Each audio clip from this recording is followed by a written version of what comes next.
নমস্কার, আমি শুভব্রত দে, সভাপতি ফালাকাটা টাউন ক্লাব।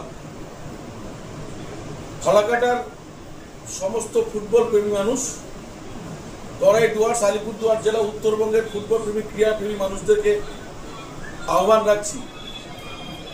গতকাল থেকে ফালাকাটা গোল্ড কাপ টুর্নামেন্ট শুরু হয়েছে। আজ তার দ্বিতীয় দিন। গতকালও প্রাকৃতিক দুর্যোগ ছিল, আজ ভয়াবহ প্রাকৃতিক দুর্যোগ। এই মুহূর্তে আমাদের মাঠে খেলা চালাতে অসুবিধে হচ্ছে, কিন্তু আপনারা যারা আছেন ফুটবল প্রেমী মানুষরা, ফালাকাটা টাউন ক্লাব আমরা সিদ্ধান্ত নিয়েছি আজকের খেলাটা আমরা স্থগিত রাখব।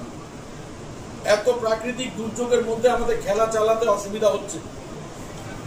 আপনাদের কাছে আহ্বান রাখছি, আজকের খেলাটা আগামীকাল যে দুটো টিমের খেলা, সেই দুটো টিমেরই খেলা হবে এবং 2 তারিখ এবং 3 তারিখ বিকেল 6টায় আমাদের ফাইনাল খেলা ফালাকাটা স্টেডিয়ামে অনুষ্ঠিত হবে। এবং আগামীকালের খেলা এবং পরশুদিনের খেলা যেটা 5:30টায় হওয়ার কথা ছিল, সেটা আমরা একটু এগিয়ে বিকেল 5টায় আমরা ফালাকাটা টাউন ক্লাবে আমাদের খেলা আমরা শুরু করব।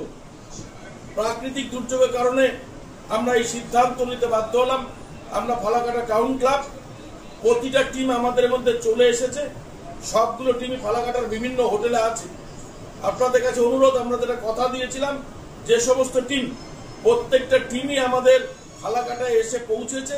প্রত্যেকটা টিমই ফালাকাটার বিভিন্ন হোটেলে আছে। তাই খেলাটা আজকের প্রাকৃতিক দুর্যোগের জন্য আমরা স্থগিত করলাম, একদিন করে পিছিয়ে গেল। ফাইনাল আমাদের 3 তারিখ বিকাল 6টায় ফালাকাটা স্টেডিয়ামে অনুষ্ঠিত হবে। আবারও বলছি, আগামীকাল প্রথম খেলাটা বিকাল 5টায় অনুষ্ঠিত হবে। একটা অশোকনগর ভার্সেস নবাঙ্কুর শিলিগুড়ি প্রথম খেলা। দ্বিতীয় খেলা আগামীকাল 1 তারিখ 1 November BSK Siliguri versus Kokrajhar Assam. 2 তারিখ প্রথম খেলা 2রা নভেম্বর প্রথম খেলা সিএসএ কলকাতা ভার্সেস প্রথম semifinal CSA Kolkata versus ITBP Punjab. এবং এই দুটোর থেকে 1 তারিখ দুটোর থেকে যেই দুটো টিম জিতবে তাদের দ্বিতীয় ফাইনাল খেলা আগামী 2রা নভেম্বর